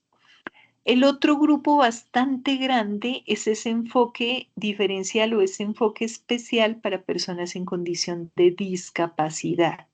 Cuando nosotros hablamos de discapacidad, por lo general pensamos en la persona que está en silla de ruedas, entonces hablamos solamente de esta discapacidad que es física y decimos, no, personas que tienen una movilidad reducida, ¿cierto? Que si le ponemos escaleras, pues eso va a constituir una barrera, que no va a poder subir o no va a poder llegar. Incluso es una normativa para sitios públicos que tienen que tener zonas para que las personas con movilidad reducida puedan acceder fácilmente. Pero no nos podemos quedar solamente en ese tipo de discapacidad. También está la discapacidad sensorial, que ya habla de las personas que no escuchan o que no ven. Esto aplica mucho para los entes educadores, para las universidades, colegios, instituciones educativas en general, que por ley tienen que tener disponibilidad para recibir este tipo de alumnos, tienen que tener infraestructura, tienen que tener traductores para las personas con discapacidad auditiva, tienen que tener señalización, pues no se puede en todas las formaciones, ¿no? No se puede y no es por discriminación, sino por perfil. Entonces, por ejemplo, una persona con discapacidad auditiva que trabaje en una, en una construcción, es, o sea, se tendría que ver el lugar donde podría trabajar, pero no podría estar en todos lados porque el oído es uno de los sentidos que le advierte a uno de los peligros. Entonces sería demasiado el riesgo que pudiera correr una persona con una discapacidad sensorial, auditivo, visual en algunos tipos de trabajo. Pero eso no quiere decir que se los discrimine de todos. Entonces, esas son las discapacidades que hay. Y otras que de pronto nunca le ponemos cuidado son esta cognitiva y mental y son distintas. Entonces, recuerden que la discapacidad cognitiva hace referencia a los procesos de aprendizaje que no son como iguales para todo el mundo. Esas personas que aprenden de manera diferente o aprenden más lento o no tienen facilidad para aprender igual que el resto de personas, digámoslo así. Eso es cognitivo, porque la discapacidad mental ya hace más relación como a enfermedades de tipo psicosocial, que la bipolaridad, que la esquizofrenia, que ya son estas personas que no es que les cueste aprender, sino que hay otras condiciones de pronto ya de salud mental que hace que tengan que ser tratadas pues como de manera distinta, ¿no? Eso es lo que nos dice el enfoque diferencial. Y otro muy importante, el enfoque diferencial por edad, que sí es fundamental porque definitivamente tenemos que tratar de manera distinta niños, niños y adolescentes de lo que tratamos a la población normal, de lo que tratamos a los adultos mayores. Entonces, todas esas circunstancias que vemos que en la fila para ir a reclamar la medicina del EPS, donde le dicen, si usted es adulto mayor, entonces venga por esta fila. Pues obviamente, porque tenemos esas condiciones como de culturales, como de, ¿qué les digo yo? ¿Cuál es la palabra? Como de cariño con estas personas mayores, ¿cierto? Y sobre todo lo que tiene que ver con niños, niñas y adolescentes, pues la protección a su integridad, porque no es un secreto que en este país tenemos prostitución infantil, tenemos, mm, ¿cómo se llama eso? Combos turísticos que ofrecen, desafortunadamente todavía tenemos eso en Colombia, que ofrecen droga y que ofrecen niñas o niños. O sea, eso es una realidad a la que no podemos taparnos los ojos y decir no hay. Entonces lo que tenemos es que protegerlos. Por eso es que cuando ustedes llegan a un hotel o llegan a veces los restaurantes también los tienen, hay una campaña de la policía que dice ojos en todas partes y un teléfono ahí abajo grandísimo, para que no solamente el dueño del hotel, sino cualquier persona que esté en el hotel, en el restaurante, en cualquier lado, que vea una cosa extraña, que vea una cosa que no sea así como muy normal, donde sienta que un niño puede estar en peligro, denuncie. Entonces, eso es lo que gracias al enfoque diferencial eh, se ha logrado en estas instancias.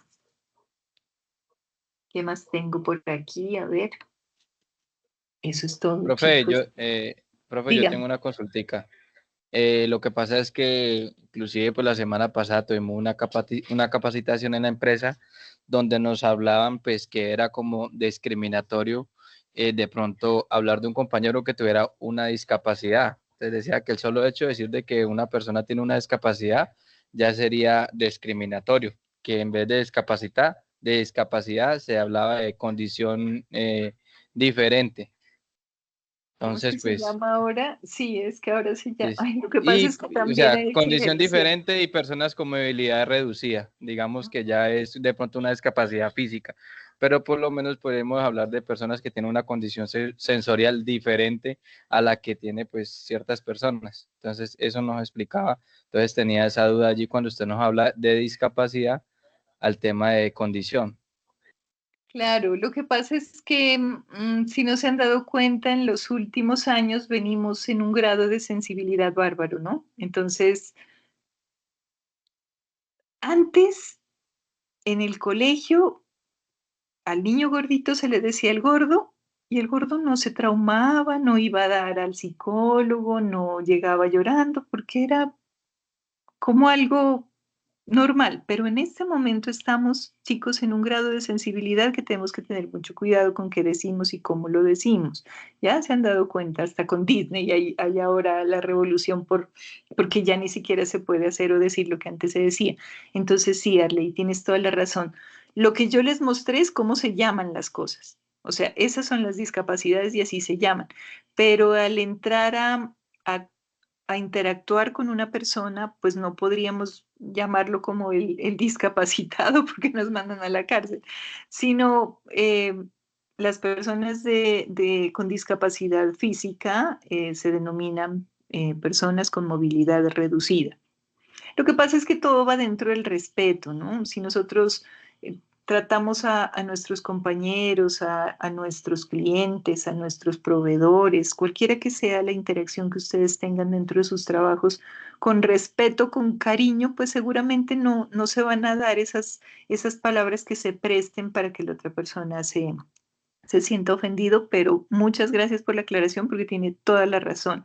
O sea, estos nombres que yo les muestro es porque así se llama, pero en la interacción con las personas, pues en este momento, la verdad del mundo, hay demasiada sensibilidad, entonces mencionarlos de una manera que no resulte agresiva, ¿no? De pronto a la personita de la tercera edad, pues no le gusta que le digan viejo, al a la persona de la comunidad indígena no le gusta que le digan este indio, ni mucho menos. Y son indígenas y son indios. Y nosotros también. Yo me considero más india que mestiza. Pero pues de pronto si nos lo dicen de manera despectiva, pues no nos gusta, ¿no? Respondemos con otra palabra más fea. Entonces todo se trata como dentro de esta interacción, como le llamamos a las personas, pero Arley tiene toda la razón. Las personas con discapacidad física se denominan personas con movilidad reducida. Los de discapacidad visual, ay, ¿cómo es que se llaman? Es, y y miren que en una de las capacitaciones de turismo sostenible que hicimos en una población del Cauca, precisamente uno de los jefes de una de las juntas comunales se molestó por, como por la descripción que hicimos de las discapacidades como tal y nos mencionó que se llamaban era capacidades distintas o ¿cómo es que les llaman ellos? Bueno, el caso es, chicos, que sí, tenemos que ser muy prudentes con cómo mencionamos las cosas cómo les decimos a las personas, pero sí tenemos que conocer el concepto muy claro de que a qué se refiere cada cosa, porque hay toda una serie de normativa legal que permite que se los trate de una manera u otra, que se los tenga en cuenta para unas cosas y otras no. Entonces, no vamos a ir a llamar al señor de la comunidad indígena como indio, pero sí tenemos que saber que lo es y que le tenemos que hacer una consulta previa para un proyecto y que tenemos que, lo mismo con las comunidades negras, lo mismo con los gitanos. No sé, yo no me he encontrado nunca una comunidad gitana en todo lo que he trabajado, no sé cómo les gusta que les digan, pero muy seguramente pues no los vamos a llamar así, ¿no? Entonces, siempre dentro de estos procesos, miren que este resultado de aprendizaje es apenas la introducción de todo lo que vamos a tener que aprender en interacción con las personas, pero obviamente el lenguaje, y no solamente el lenguaje, sino el tono que usemos, tiene que ser el más conveniente para no llegar a ofender a esa persona que queremos sensibilizar, porque hasta allí nos llega la educación ambiental. Muy valioso el comentario, Arley, gracias. ¿Quién más tiene? Eso es todo el examen. Es como es tan teórico, em, prácticamente de lo que hablamos, pues eso es lo que hay, tener muy claras a qué hace referencia cada tipo de discapacidad, tener claro a qué hace referencia cada tipo de enfoque, tener muy claro el concepto de sostenibilidad, de educación ambiental, eso es muy corto, no es más.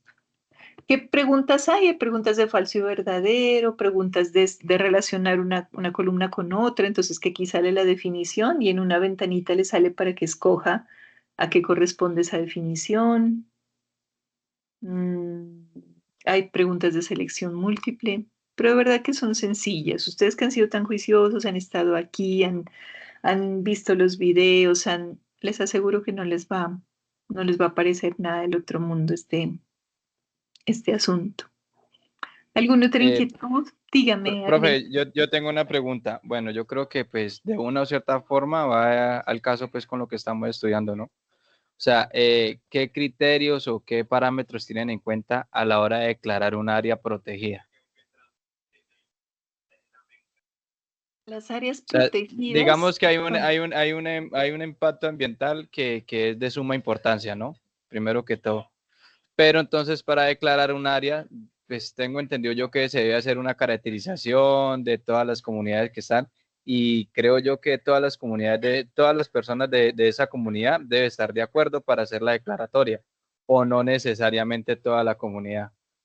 Arley, hay diferentes procesos porque depende del tipo de área. Por ejemplo, hay algunas que se declaran protegidas por condiciones muy simples, por ejemplo, las riberas de los ríos. Entonces, al lado y lado de un río se considera área protegida.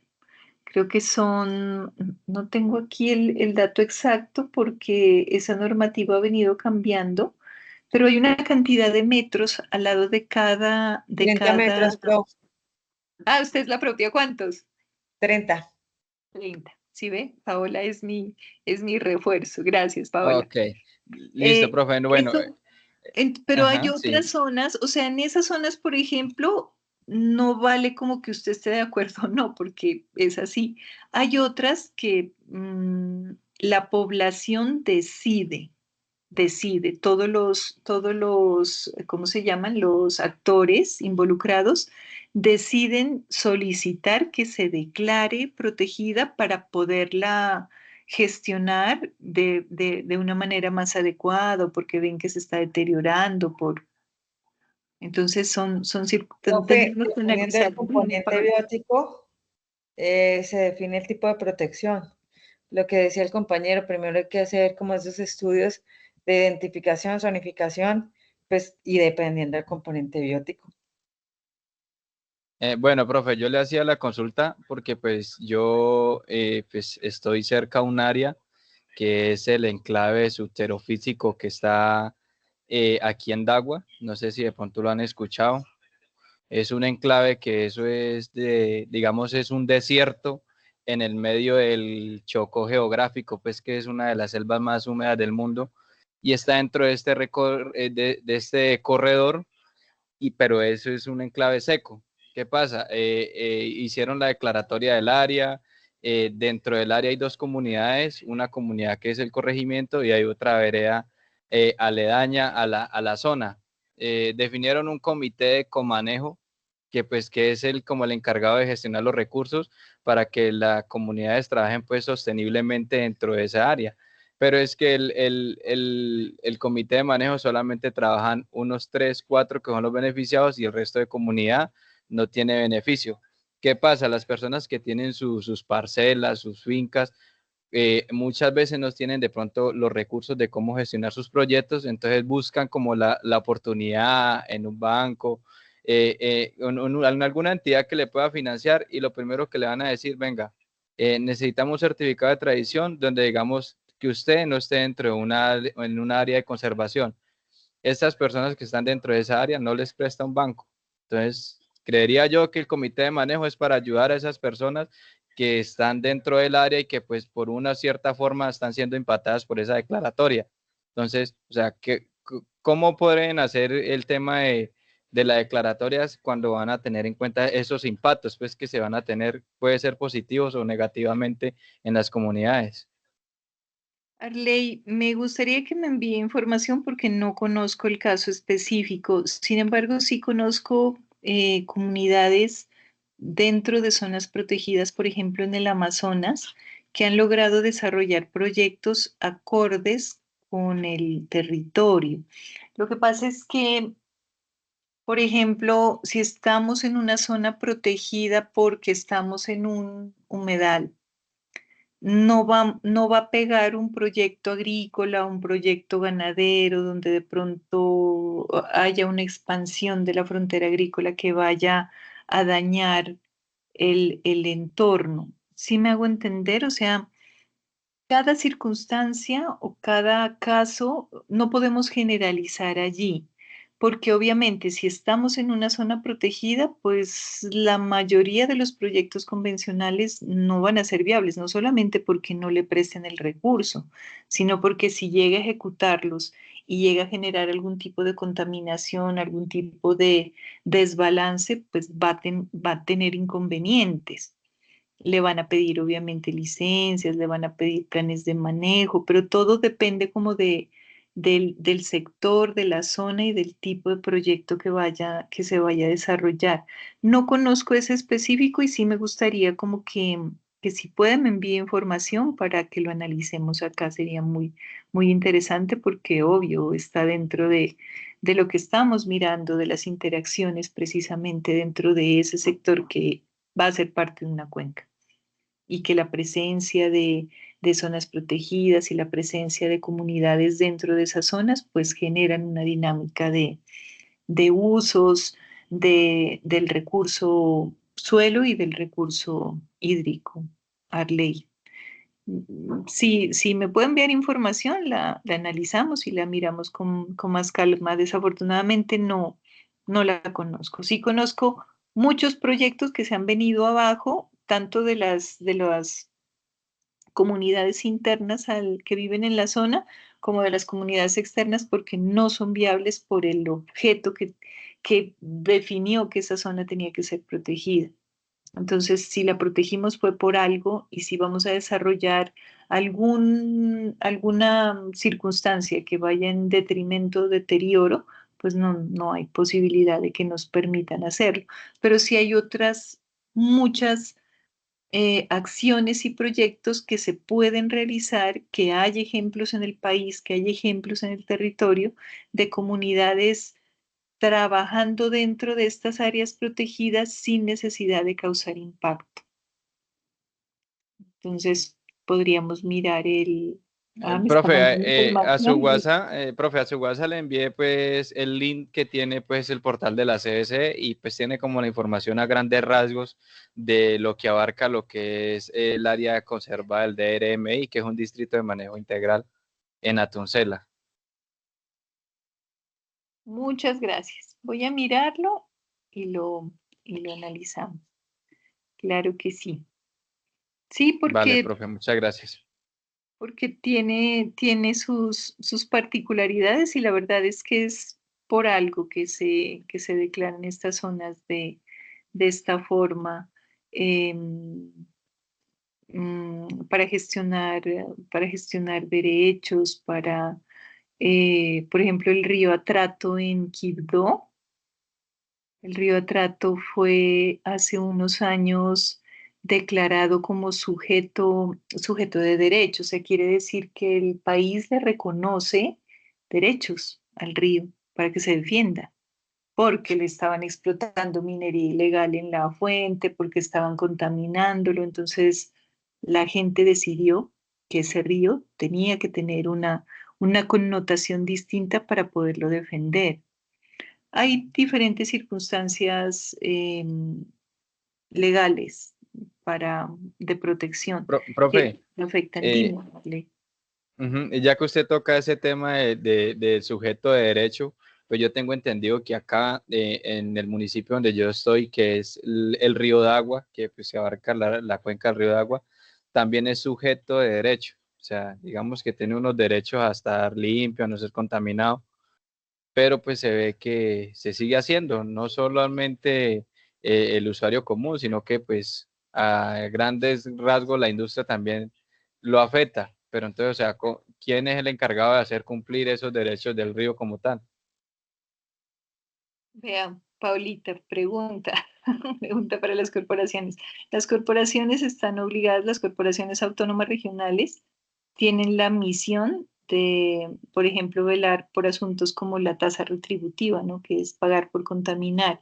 Entonces, ellos deberían estar al tanto de qué tipo de industrias, de qué tipo de procesos pueden llegar a contaminar el río, no solamente para incentivar que dejen de hacerlo, sino para cobrarles si siguen haciéndolo.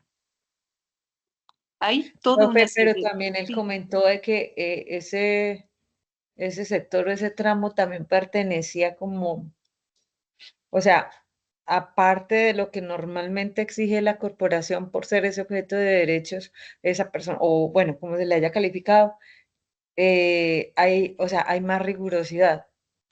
Y la CBC es una buena corporación. la CBC es de las más estrictas, Arley. Yo, Sí,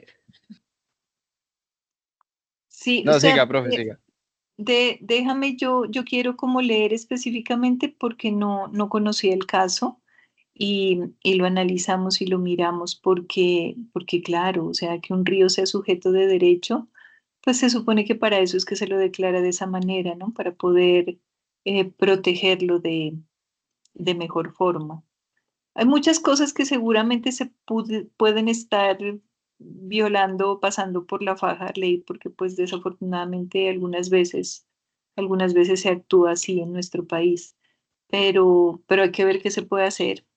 No está de más, acá aprendemos a hacer derechos de petición también, los hacemos, sí, sí Profe, es pues el caso. inclusive nosotros nosotros hicimos un diplomado de gestión ambiental con la Javeriana, pues con Tesos por el Medio Ambiente, con la CBC y todo el tema, y nosotros expusimos ese caso, o sea, estamos hablando de un río que es sujeto de derecho, llevamos evidencia de vertederos de aguas negras, porque el río pasa por dos asentamientos pues grandes, digamos que es la cabecera municipal, y de aquí desde Agua hasta Buenaventura pues tiene un impacto grandísimo, hablando del tema de minería, que hace pues unos años atrás con el tema de la fiebre del oro, eso pues salió por todas las noticias que venían volteando el río de Agua desde Buenaventura para acá y o sea el impacto fue grandísimo y a su vez la cantidad de cultivos, porque pues si algo se caracteriza de Agua, que es la capital de la piña, digamos, los cultivos de piña, o sea, generan unos residuos por agroquímicos impresionantes y es mucha cantidad de cultivos que hay y por escorrentía, por muchos temas, todo eso va a caer al río. O sea, hay marraneras, hay restaurantes, hay lavaderos de moto, o sea, la problemática es evidente que digamos que es en clandestino, bueno, las corporaciones de pronto no dan cuenta, pero pues que eso es algo evidente de que si no tienen unos debidos controles van a caer al río. Eso es desafortunadamente lo que pasa, pero mira qué interesante, Arley, porque me acabas de describir la microcuenca. Eso es de lo que se trata, de identificar todos esos actores, algunos positivos y otros negativos, que están influyendo en la calidad de ese recurso. Es muy triste, entiendo que lo mismo estaba pasando con el río Atrato y que ha sido un proceso para educar a las personas y para evitar estas acciones que incluso se vuelven de tipo delictivo, porque ya, por ejemplo, con lo de la explotación del oro en el manto del río, ya eran personas que no solamente estaban trabajando en ello, ya eran personas como que amenazaban a los otros, que tenían como el poder para querer hacer lo que quieran. Entonces ha sido un trabajo arduo. Qué tristeza, por eso les digo, qué tristeza que seamos uno de los países con mayor legislación ambiental, porque sí que tenemos leyes para regular la parte ambiental, pero que las tengamos allí escritas y que no siempre se cumplen. Siempre hay algo que podemos hacer, Arley. Entonces, vamos a mirar el caso y qué bonito que pudiéramos voltear a ver ese territorio tan lindo. El alcalde de Buenaventura está en plan de certificar Buenaventura como destino turístico sostenible. Le voy chismoseando. Se supone que debimos haber comenzado este año, no lo hemos hecho, pero está en ello. ¿Qué quiere decir eso? Que va a tener que voltear a ver toda esa dinámica de los ríos y toda esa dinámica de dónde van las aguas residuales de las poblaciones, de cómo se comportan todos los actores del sector. Entonces, muy seguramente por ese lado se van a poder gestionar muchas cosas. Porque esas Profe, y certificaciones son duras.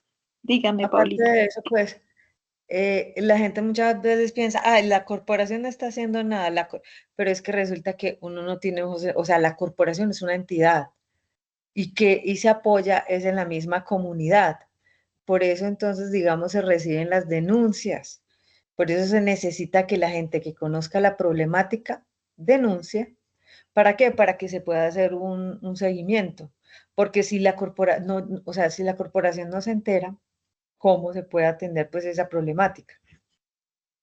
Eso es cierto, Arley. Fotografía y derecho de información, o sea, porque es Y que hay digamos cosas. que también pues lo que usted comentaba, por los riesgos que a veces se presentan en determinadas problemáticas, pues no, ni siquiera tiene que ser una denuncia a nombre propio, puede ser denuncias anónimas, igual se atienden, ¿sí? Y probó lo que usted decía pues desde el principio, todo parte desde casa, porque a uno le enseñan pues a comportarse, ¿cierto? Y la mayoría de personas que tienen esos comportamientos, pues uno va al trasfondo de las cosas, profe, y pues ahí es donde uno dice, no, pues de razón, de dónde viene, o sea, y es algo que no tiene que tener, no tienen que haber pasado pues ni por una universidad ni por una escuela, es algo muy básico, como enseñarle al hijo que es que los papeles no se botan así en la calle, para eso hay una caneca, se busca. Y en las ciudades, en los municipios, pues existen las canecas, uno espera hasta la esquina pues y lo bota, pero ahora no llegan y lo tiran de una vez ahí. ¿Y por qué? Porque no le enseñan en la casa. Hay dinámicas que son complejas, Arley. Mira que hace un par de años, bueno, creo que más ya, estuve visitando la zona minera de Marmato Caldas, acá en el eje cafetero. Y yo llegué con mi mentalidad ambiental criticando y diciendo, oh, deforestación, porque lo primero que hacen es tumbar los árboles para montar la estructura que detiene las cuevas, ¿no? Porque son cuevas que cavan en la ciudad.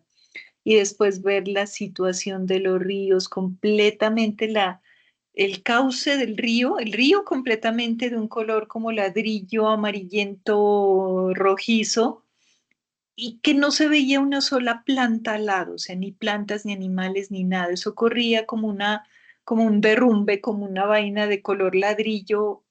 Cada vez como que me iba impactando más, que iba desde abajo hacia arriba. No sé si les conté, pero de esa experiencia, pero como soy un poco claustrofóbica, no pude entrar a las cuevas, dejé que mis aprendices vayan, yo no fui, pero me quedé charlando con los señores que toda su vida habían vivido eso. Y allí como que entendí otra dimensión de la problemática, porque como yo soy ambiental, por lo general solo veo el problema ambiental, pero allí entendí una dimensión social que tenía ese problema.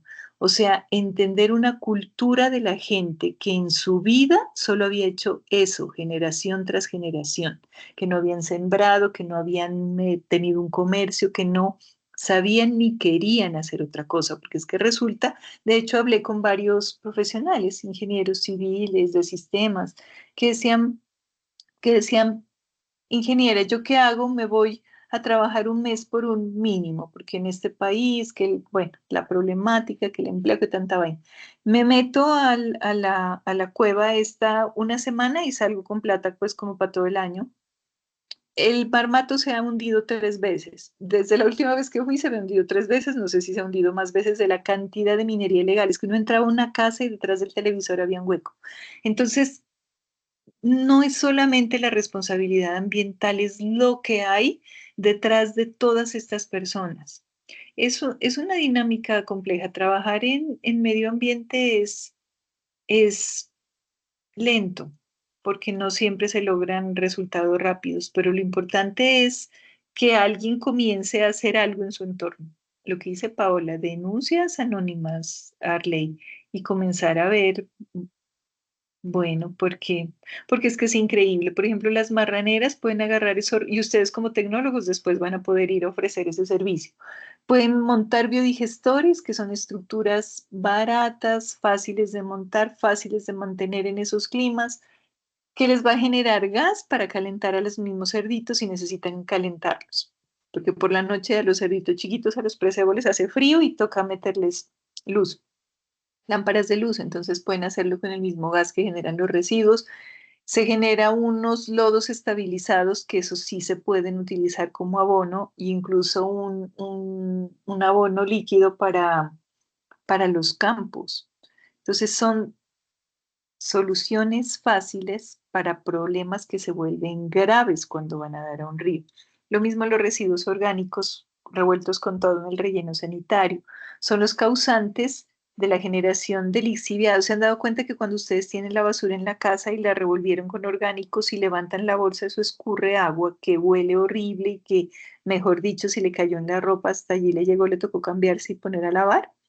Imagínense eso en toneladas de toneladas de toneladas de cantidades de ese lixiviado, lo contaminante que es en el agua. Además, que esos residuos orgánicos al comenzar a descomponerse producen metano, que el metano es un gas 20 veces más contaminante que el dióxido de carbono como gas de efecto invernadero, pero que es combustible. Entonces, si usted no lo dejara libremente por allá que contamine y lo lograra canalizar, pues le sirve de combustible. Entonces, hay muchas circunstancias que desde el punto de vista ambiental, cuando se tiene el conocimiento, que es lo que ustedes están aprendiendo, se puede solucionar. Y incluso se puede obtener un beneficio económico de esos asuntos. Pero cuando no se sabe y no se quiere saber, y se hacen las cosas solamente a escondidas, pues ahí es donde vienen los problemas, chicos. Pero sí, Profe, pues hay un dicho que dice mi abuelo que no hay más ciego que el que no quiere ver, ¿no? Porque es que uno muchas veces, o sea, en mi caso, yo vivo pues en una unidad de somos 160 apartamentos y es triste, ¿no? Porque usted aquí pasa el carro recorredor el día lunes y el día jueves, pasa pues recogiendo los sólidos. Nosotros hemos tratado pues de aquí en el hogar pues separar el residuo orgánico de los residuos pues digamos sólidos que son viene siendo ya plástico y otro tipo de residuos, ¿no? Los residuos orgánicos se aprovecha uno pues en la finca, en las huertas orgánicas pues que las huertas comunitarias que las va haciendo uno o huertas caseras que se ha venido implementando. Pero hay gente que pasa el carro a las 7 de la mañana y usted los ve a las 8:30 pasando con su bolsita a dejarla al chu, donde va a haber un foco de propagación, de vectores, bueno, y uno le dice, vecino, vea, porque, no, si es que es mucho el problema, entonces sáquela usted, vaya a mi casa y la saca usted, o sea, entonces uno también ya va a entrar con un tema, pues ya con el vecino, a querer de pronto chocar, porque pues uno trata de decirle las cosas de la mejor manera, pero es que hay mucha gente que no, y la hago, y qué pasa, pues es lo que le dicen a uno, entonces pues siempre es complicado ese tema social y ambiental pues con las comunidades, porque mucha gente es consciente, ¿no? Es consciente que yo voy a dejar la basura allí tiradita, va a llegar el perro lo va a destapar, luego va a venir el gallinazo, bueno, y eso va a generar un impacto ahí, una cadena ni la berraca, pero pues muchas veces no, o sea, somos conscientes, pero no nos sensibilizamos con lo que puede pasar después de allí, por entonces eso eso les, es complicado. sí, por eso les decía que es de lo más difícil y que ahí es donde está la necesidad de generar estrategias, estrategias distintas. Para eso estamos, para generar estrategias. Por ejemplo, vi una que me gustó mucho en la Corporación Autónoma Regional de Nariño, Corpo Nariño, que al igual que CBC, eso es de las corporaciones más estrictas con las que he tenido que trabajar. Em, ellos tienen la sede, es una zona campestre muy grande, y generaron un proyecto que no sé si todavía está vigente, ojalá lo esté, y es que a todos los trabajadores les decían, traiga sus residuos orgánicos y a cambio les vamos a regalar abono para sus plantas. Y eso fue la locura porque la gente andaba pidiendo residuos orgánicos hasta los vecinos para llevarlos a la corporación. Luego abrieron no solamente con trabajadores, sino que lo abrieron, sino que ellos están ubicados como muy lejos de la zona urbana, pero lo abrieron a comunidad en general y habían personas que llegaban con sus residuos orgánicos completamente bien separados y se llevaban su porción de abono felices. Y me pareció como una estrategia tan bonita para enseñarle a la gente eso, porque precisamente Arley son esos residuos orgánicos dentro del resto de la basura lo que atrae vectores. Si usted saca una bolsa solamente con plástico, vidrio, que para que sea reciclable, idealmente pues uno le pega una enjuagadita ahí en la casa, eso no le va a generar vectores, incluso lo puede tener ahí en la casa toda la semana y no pasa nada. Lo no reciclable tampoco genera vectores, pero bueno, a menos que esté contaminado con residuos de comida, esa sí es la que nos toca sacar rápido de comida, pero de comida animal, de restos de cueros, huesos, porciones de carne, eso sí es complejo de compostar, a menos que sea pues un compost muy específico, un bocachi, una cosa así que podamos manejarlo. Pero imagínese entonces, con separar los orgánicos, ya el señor puede ir a dejar sus bolsas de reciclable y de no reciclable cuando le dé la gana, pero sí separar orgánicos. Entonces, siempre en estas cosas no les voy a decir que es lo más fácil y que porque ustedes son tecnólogos van a llegar a decir algo y todo el mundo les va a hacer caso, no, no pasa, pero hacemos lo Profe, mira posible. que ese modelo que nos hablaba, también lo escuché en Calima, Darién. Allá es una tienda, ¿no? Es una tienda donde el que lleve su plástico, el que lleve su cartón, el que lleve materiales orgánicos, se lo reciben, pero a cambio no le dan dinero, sino que le damos aceite, arroz, pues todo un equivalente a lo que llevan y pues es muy buen proyecto, sí lo había escuchado así. Y mira que en Bogotá también vi unas máquinas que son muy comunes en Europa, creo que en Suiza, pero vi unas que no supe si eran experimentales o no, porque no me dieron razón, no sé si todavía están en los principales centros comerciales donde usted llevaba botellas plásticas, las metía como a un contenedor y a cambio le daban como unos bonos que servían para acumular puntos y intercambiar cosas en ese centro comercial. Entonces, tantos bonos de esos, un café en, qué sé yo, alguno de estos sitios de café del centro comercial, o comida o esto. Entonces, qué interesante, o sea, alguien se inventó esas estrategias, chicos. Yo sé que muchos de ustedes ya trabajan en sitios específicos de potabilización de agua y aguas residuales, pero con residuos sólidos hay tanto por hacer, todavía tanto que ustedes todavía se pueden inventar y generar recursos, ¿no? Porque no se trata solamente de ser el mártir ambiental del universo, no. Se trata de que utilicen el conocimiento para generar un negocio, para generar un recurso y de paso ayudar al planeta, no, pues fabuloso, lo que quiera que sea que pueden hacer. Eso es, chicos, los dos cuestionarios son básicamente eso. No creo que les vayan a dar problemas. Sin embargo, quedo pendiente de cualquier inquietud. ¿Alguna otra? Uy, voy a ir parando la grabación, ¿vale?